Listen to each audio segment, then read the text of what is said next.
Watch what happens when a true authority enters a conversation. Mid-sentence, someone stops talking.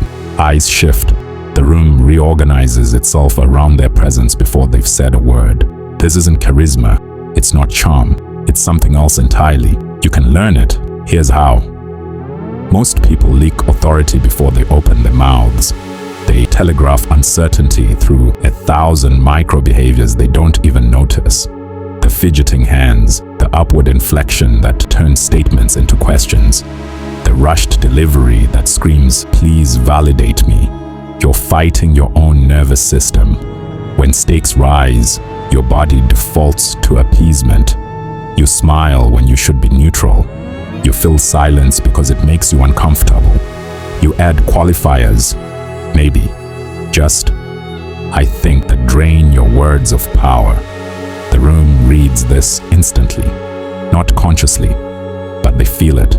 And once they feel it, everything you say lands softer than it should. Here's what nobody tells you. Authority isn't about being the loudest or the most aggressive. It's about occupying space without apology. It's about creating a gravitational field that pulls attention toward you simply because you're anchored while everyone else is drifting. To learn how to speak with authority, here's all you need. 1. Master the pause. Silence is the most underused weapon in conversation. Non-stop talking is just sprinting away from attention. You're uncomfortable being watched, so you rush to the end where you can disappear back into the crowd. Authorities do the opposite. They pause before speaking. They pause in the middle of sentences. They let their words breathe, just like the charismatic politicians when they're addressing the masses. To master the pause, here is what to do. Before answering any question, wait 2 full seconds. Count them. 1, 2, then speak. It feels unnatural at first. That discomfort is exactly why you need to do it. You're reconditioning yourself to own time instead of racing against it. Mid-sentence pauses are even more powerful. The reason we're here today? Pause. Look around the room. Share because we've been solving the wrong problem. That pause creates tension. Tension creates attention. Attention creates authority. 2.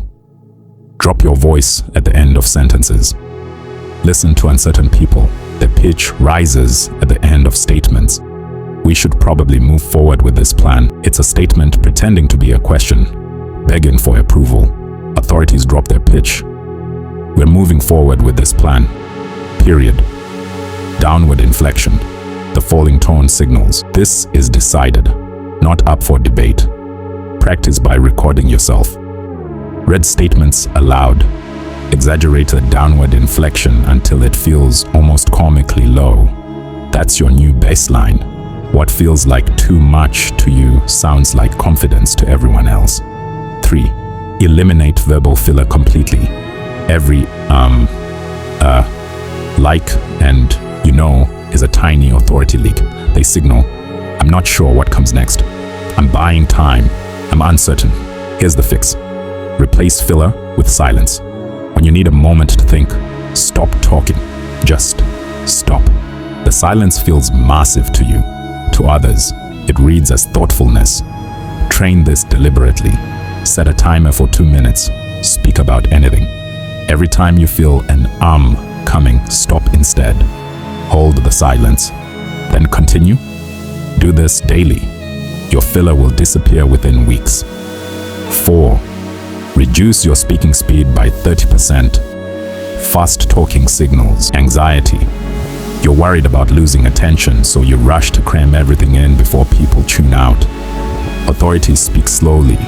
Think of how a judge delivers a verdict, how a surgeon explains a diagnosis. The pace itself communicates. What I'm saying matters enough that we're not rushing through it. This is harder than it sounds. Your normal speed feels correct to you. You need external feedback. Record yourself, then replay it at 0.7x speed. That slower version, that's your target. It will feel absurdly slow when you're speaking. It will sound perfect to listeners. 5. Claim physical space unapologetically. Authority lives in your body before it lives in your words. Stand or sit with your shoulders back. Keep your hands visible and still. Plant your feet shoulder width apart. Take up space. Watch what you do with your hands. Fidgeting, touching your face, adjusting your clothes. These are displacement behaviors that scream discomfort.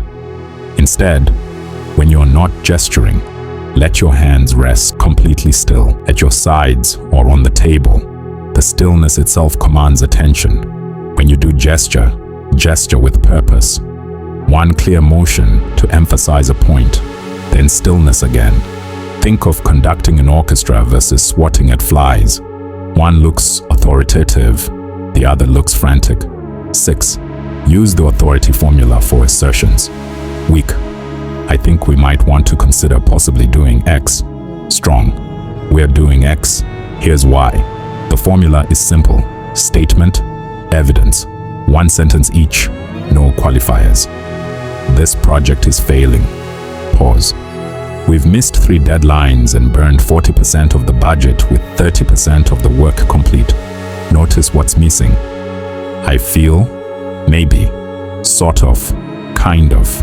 These words are authority poison. Cut them everywhere. 7. Prepare one level deeper than you think necessary.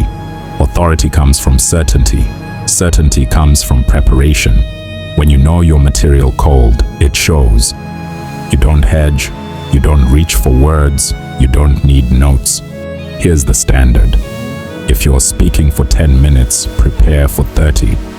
Know 3 times more than you'll say. This reservoir of knowledge creates an unshakable foundation. You're not worried about running out of material or being asked a question you can't answer. This depth translates into every word you speak. Even simple statements land differently when they're backed by comprehensive understanding. 8. Control your reaction to challenges. Someone questions you. Your instinct is to speed up, raise your voice, get defensive. Do the opposite. Slow down even more. Keep your voice level. Pause before responding. That's a fair question. Pause. Then address it directly and move on. The person with emotional control has authority. The person who gets rattled loses it instantly. This is pure discipline. You're training yourself to register challenge as information, not threat. The integration. These aren't tricks. They're retraining. You're reconditioning yourself to occupy space, own time, and speak from certainty instead of anxiety. Start with one element. Master the pause for a week. Then add the vocal drop. Build the foundation one habit at a time. Within a month, rooms will respond to you differently. Not because you're louder, because you're more anchored, and anchored people don't compete for attention. They command it.